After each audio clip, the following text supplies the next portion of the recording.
When the news media put me in prison many decades ago, God began to speak to me in what was coming. And here we are in that very day. We are now in the Revelation days. And that's why this program is called Revelation in the News. We want to welcome Mondo, John, Cora, and Ricky all here today. This is an amazing news day. And the president pulled out of the Paris Climate Agreement and has gotten a lot of people upset. We're going to talk about that in a few moments. But first of all, Kathy Griffin holds bloody President Trump's head and has her picture taken. This is something that is so overwhelming to me. When I saw the picture, Mondo, you were there when I first saw it. Yes. There it is right there on the screen.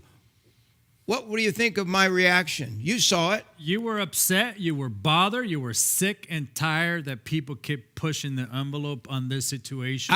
I was angry. Absolutely. And I have to confess before all of you, I was angry, and I'm trying not to sin. But I think she went too far. I believe they're all going too far. Yes. We're trying to destroy the president that was duly elected. And it's not about just the president. It's about the future of the United States of America. Ricky is a young guy. What do you think? Well, I know one thing is that she did violate our United States Code. It's Title 18, Section 871, which is making a threat on the president's life. And she should be held accountable for that. Absolutely. There's no one else that could get by with this except the left like this. You know, the left believes that by framing a lie and then build on that lie that they can get away with it by calling it a form of art.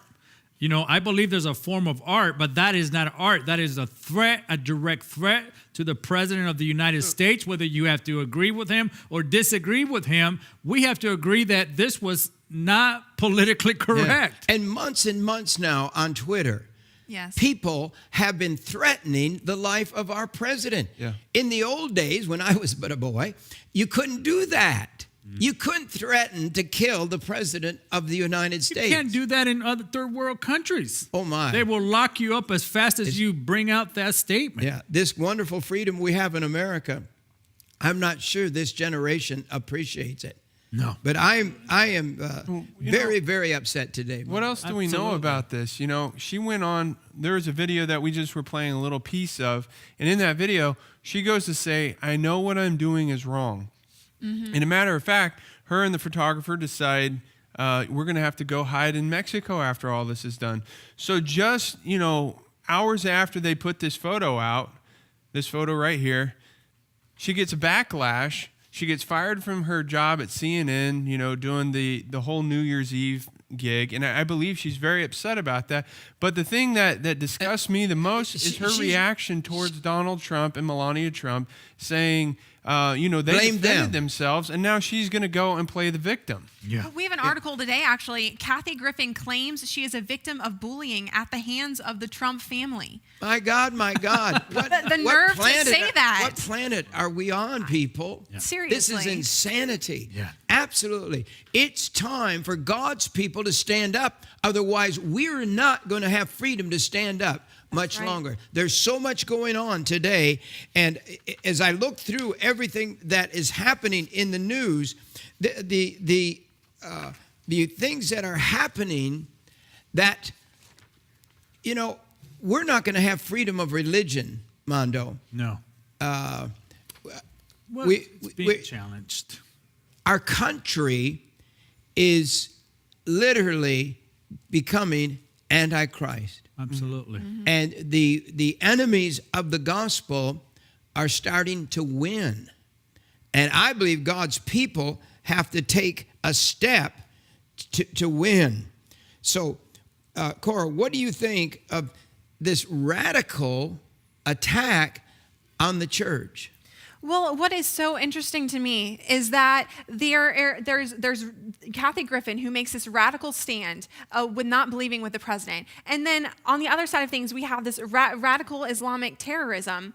Well, where is the radicalness in the church? And I'm not talking about violence in being radical. I'm talking about standing up for what is right. Where are the people who are going to stand up for what is right? Jesus was radical because he stood up for the truth when everyone was against him. And what are we afraid of? Are we afraid of being ostracized? Well, the Bible says that we will be hated for his name's sake. That's right.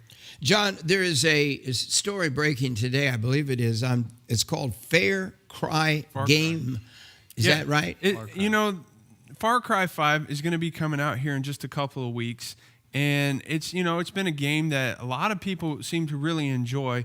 But before I say any more about it, I want to try and roll this B-roll real quick. So check this out, and we'll talk more about it. Okay, roll it. You can feel that we are creeping towards the edge. And I know that you are out there. And I know that you are in pain. But my children, I'm here to tell you that suffering is a choice, and you can choose a better path. We want you. We accept you. And we will take you, willingly or not. And some of you may fight, but in the end, you will thank us.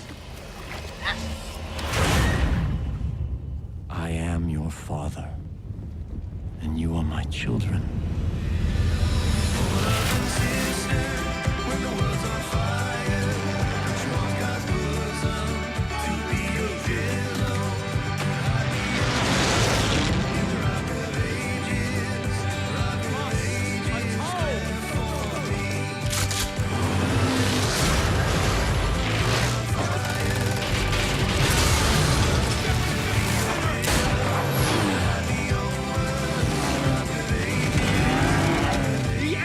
Upon us.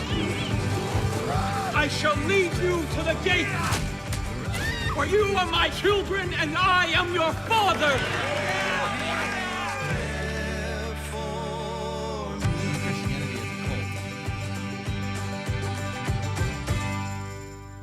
Here's a game that's supposed to be played by kids, and it's killing Christians. Is that right? Well, I believe what I got from that video game is they're depicting Christians as an occult, as a group that's going to go out and, that nationalism is going to be the thing that people ought to fear, that the ones that hold the red, white, and blue is the thing that you ought to fear. I think that everybody is going to the extreme with art, with, it sells, violence sells. You're right. And they're playing on what's going on right now in America. And I think in this case, that looks like the Christians and those in the church, those that stand for the Constitution in the United States, are now the enemies. Ricky, you're the youngest on this panel, so you're closest to the game I am. age. What does this mean to you?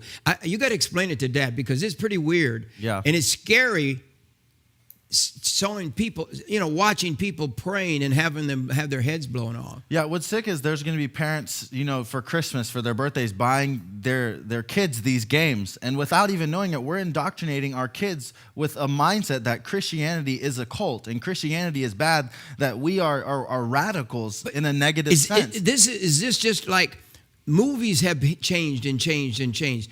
TV shows have changed and changed and changed until everything's sacred. I mean, they make fun of Jesus on show after show after show on television. And that's been for decades, really, or 10, 20 years probably, hasn't it been? Yeah, Absolutely. Well, it's a war for our culture.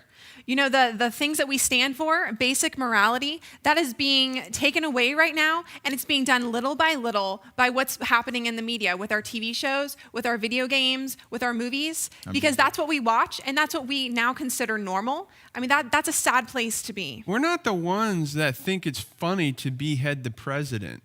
We're not the ones laughing about it. We're not the ones going out there holding up a bloody head of the president of the United States, making a joke in mockery of it.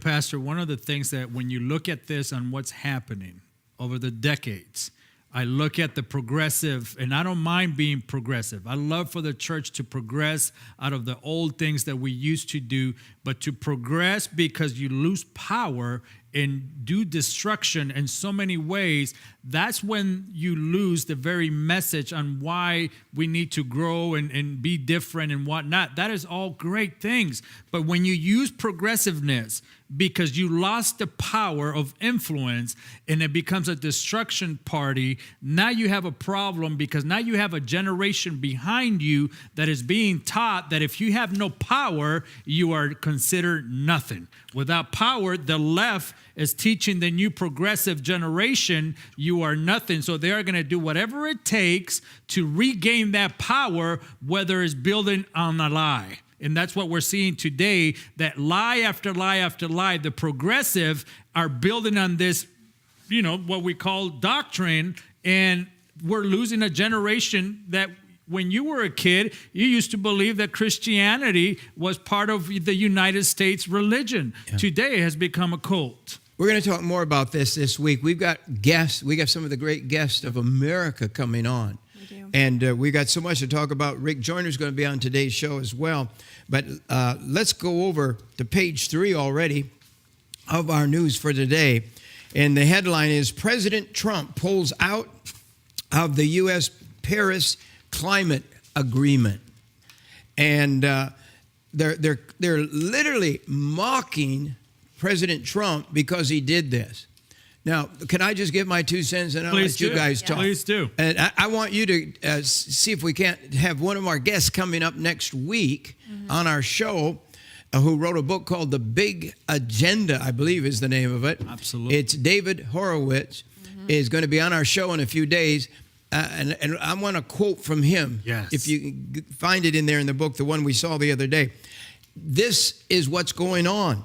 The president said, it doesn't benefit America. We are the number 1 country in air pollution control. We have done more to help the environment than any country on earth. But one of the reasons I believe they're so mad that he pulled out at this time and wants to reorganize, restructure, discuss it, meet and find out, is that countries like China, they don't even have to comply with the law till I think it's 2030, if I'm not mistaken. Yeah. And we are to help them. This deal was, it is something like a $3 trillion loss for America, plus all of the we have to help countries that are not third world countries. They may have been third world countries, but we're supposed to help them now. Yeah. And the president says it's time. If we had the money, we just give to other nations. How much did we give to Iran? Too much. Too much. Trillions of dollars. So if we just had that money, we could fix America as far as our roads and all of our infrastructure, our grids, and all. And I want to go to Rick Joyner because he has what he calls his rant, and I think it's a fabulous show. Yes. It's just him sitting on his back porch, swatting flies and talking. So here's Rick Joyner with a commentary right now on what's going on. One of the big issues today and coming up is, looks like Trump is going to reject the Paris Climate Change Accord. I'm certainly happy to hear that. Crazy treaty, not even a legal one for the U.S., and neither is the Iran treaty for that matter. It is clear in our Constitution that every treaty must be ratified by the U.S. Senate, and neither of those have been ratified. I've talked to a lot of scientists the last few years, especially after that documentary that I was a part of, The Years of Living Dangerously, about climate change. But it was shocking to me, how, I'm just going to say it, naive some otherwise really smart people can be. And the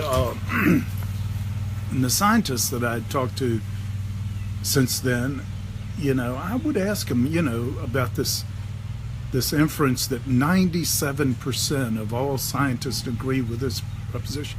I couldn't find a single one that did after that documentary. And the other scientists who said they never believed in the climate change thing, but they were pressured and forced into it. They can't talk about it or in any way infer that they might even question it because they could lose their jobs. They could never be hired again by any university or research or group or company that receives government grants, because the threat was if you have even a climate change skeptic on your staff, you're going to lose your federal funding. History. Now, the key issue is what we're going through right now man-made, or is it just a natural process? I think there's evidence we're contributing to it. So is all of nature. You know, we've gone from this unbelievable thing of, used to call it global warming. Now they call it global cooling, and they changed it to just climate change because they're trying to blame any change on man. Some of you watching out there, you remember the 80s when they were talking about the ice age, a new ice age coming. Then they've talked about warming, global warming. Yes. And the thing of it is, we got to find out what is right and what is wrong. And yet we're in a time where if we don't believe what the system says, we're going to be knocked out. Our friend who's going to be with us on the show next week. Yes. Here's his book, David Horowitz. What does he have to say about global warming? This is what he has to say. He says, the environmental movement to save the planet is a textbook case of the dream of a secular redemption that inspires the left and fuels its appetite for power. The goal is saving the planet. Why allow constitutional obstacles like the separation of powers or the influence of the people or the truth to get in the way? Again, they use this method in order to be able to regain the power for the social life of what they believe in. Again, it's a whole doctrine that this book talks about. But John, you found another amazing quote here that refers to what we just talked about. Yeah, he even goes on to say, the environment provides the perfect pretext for progressives in Washington to expand their control over the lives of every American. Now, Saul Alinsky right here in Rules for Radicals even goes to say, remember that when you organize people around something as commonly agreed upon, such as pollution, then it's an easy step forward to organize those same people around political pollution or Pentagon pollution. So what did they do in the 80s? You brought up the fact that in the 80s, the big worry was pollution and we're going to all end up in an ice age. And then Al Gore even goes to say that Florida's going to float off into the ocean and will be gone. And that was all supposed to happen already before this last year. Just one more quote. This is Bernie Sanders. You know Bernie Sanders. He says climate change, and this is what's scary about the left, is that climate change is, in fact, this is Bernie Sanders speaking, the greatest threat to national security, greater than ISIS or Al-Qaeda. Oh, my land. Wow. Let's go and listen to the president for a minute. In order to fulfill my solemn duty to protect America and its citizens, the United States will withdraw from the Paris Climate Accord, but begin negotiations to re-enter either the Paris Accord or in really entirely new transaction on terms that are fair to the United States, its businesses, its workers, its people, its taxpayers. The Paris Climate Accord is simply the latest example of Washington entering into an agreement that disadvantages the United States to the exclusive benefit of other countries, leaving American workers, who I love, and taxpayers to absorb the cost in terms of lost jobs, lower wages, shuttered factories, and vastly diminished economic production. This includes ending the implementation of the nationally determined contribution and, very importantly, the Green Climate Fund, which is costing the United States a vast fortune. Not only does this deal subject our citizens to harsh economic restrictions, it fails to live up to our environmental ideals. As someone who cares deeply about the environment, which I do, I cannot in good conscience support a deal that punishes the United States, which is what it does. The world's leader in environmental protection, while imposing no meaningful obligations on the world's leading polluters. America is $20 trillion in debt. Cash-strapped cities cannot hire enough police officers or fix vital infrastructure. Millions of our citizens are out of work, and yet, under the Paris Accord, billions of dollars that ought to be invested right here in America will be sent to the very countries that have taken our factories and our jobs away from us. Thus, our withdrawal from the agreement represents a reassertion of America's sovereignty. That's just a little piece from our president on this subject. You know, someone said, am I sure it's right, Mondo? It says ISIS is not as dangerous as climate control. Absolutely. Bernie Sanders, I mean, just one of the persons from the left, right? Bernie Sanders says climate change is, in fact, the greatest threat, the greatest threat to national security, greater than ISIS or Al-Qaeda. ISIS plans, by declaring it, that they will kill every Christian on earth and every Jew. And yet, you've got a political system. You know, as I was driving into the studio there, I've told this story a lot, but Dale Evans was my dear friend. Roy Rogers, remember Roy Rogers? Yes. And Dale Evans was asked, I think I asked her, in fact, I did ask her, I said, why don't you run for Senate or run for office? She was an amazing woman.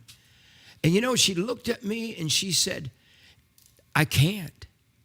You know, Jim, I used to be a movie star, and she was still, she'd been in a lot of movies. And she said, if I run, I have a past. I did some stuff that I'm not proud of. And she said, they will destroy me. Wow. Now I want to ask you a question. What non-politician would ever again want to run for president of the United States? I can't think of anybody.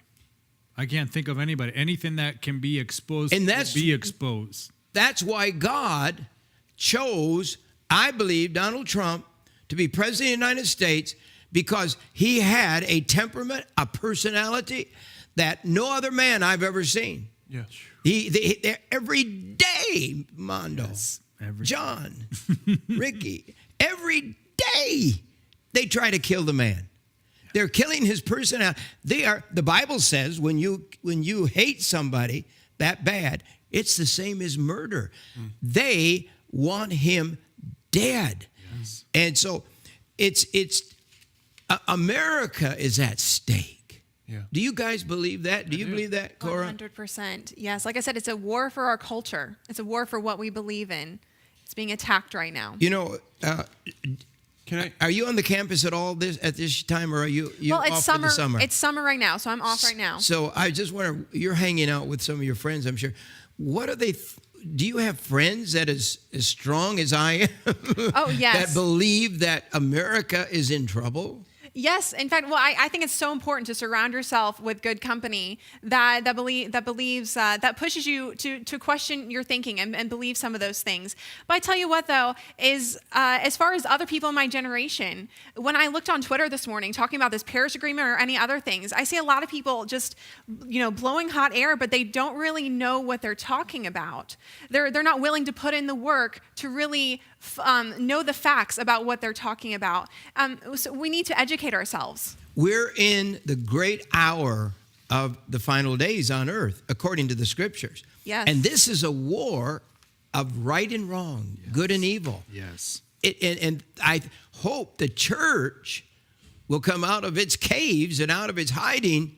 I mean, when you see that game that's just been created for our kids, where they're hunting, looks like Christians to me praying. Yeah. No, I think, what's happening is that Christians are hiding today. And, you're very passionate about this, and we need to be able to have that same passion to be able to speak out. I mean, I remember a few days ago, you asked one of our guests, where are our leaders? Where are they? They're hiding. No one's speaking out. No one seems to be bothered by what the things that we're seeing And or Mondo, hearing. they're wiping them out one at a time. Yes. They're wiping out the conservative commenter. They wiped out the number one conservative newsman or commentator or whatever you want to call. They got him fired. Yes. Now they're trying to fire Sean Hannity. And others have already been fired. Yep. Yes. Many have been fired. We didn't want to get in that part today. But we're living in a time where if God's people don't stand up, they're going to be taken out. And the key is they do it one person at a time. Yes. It's scary. One person at a time. And I think this is the time where the church needs to stick together. We need to come together and unite our ministries or congregations and become one voice and begin to rattle up and just be ready for a fight, spiritual fight, and not be silenced by what we believe in. Again, what's at stake here? Our voice as the church is at stake here. They're going to want us to shut us down, put us on the sideline. As long as we feed the poor and we're nice to the community, everything's okay. Did anybody see Lance Wallnau this week? Did Yes, we anybody did. see that? Who saw that? I watched his video this week, and it was a seminar video, but he made some wonderful points, as he always does. He said that the Christians are playing hide and seek with God's plans for America. He said Christians are not in the news media as much as these other people are because they're not being radical and standing up for truth. He said that if you're doing something the devil doesn't like, which would be standing up for truth, then you'll find yourself being put in the news. And that's right. Yes. And he called it the spirit of Leviathan, which I preach on, and he preached on a lot. So, Mondo, what's happening is more and more of the people on this show and on my show, the Jim Bakker Show, they're being put into the news. They're being attacked. Yes. The preachers, the ministers, the people who just come to talk on our show, they're being literally beat up. Yes. By the media. Yeah, every news website, any blogs, anything. Anybody's trying to write things to do, to discredit the people that we have on the air. But you know what we do here is we bring them back and we roll videos to stand together to say, you're not going to set us apart. You're not going to do this to us. The revelation is here and now, Dad. You talked about it many times ago that there's going to be a time and day that the Christians will be persecuted because of the name of Jesus, or they're going to be persecuted just by wearing the cross. Mondo, war is on the brink. Philippines, they're in war. The ISIS flag has already been raised in the Philippines. North Korea is warning a big gift package for the United States of America. We have to go serve God, turn it to God. Only God can bring us through what the enemy has planned for the United States. Bye-bye.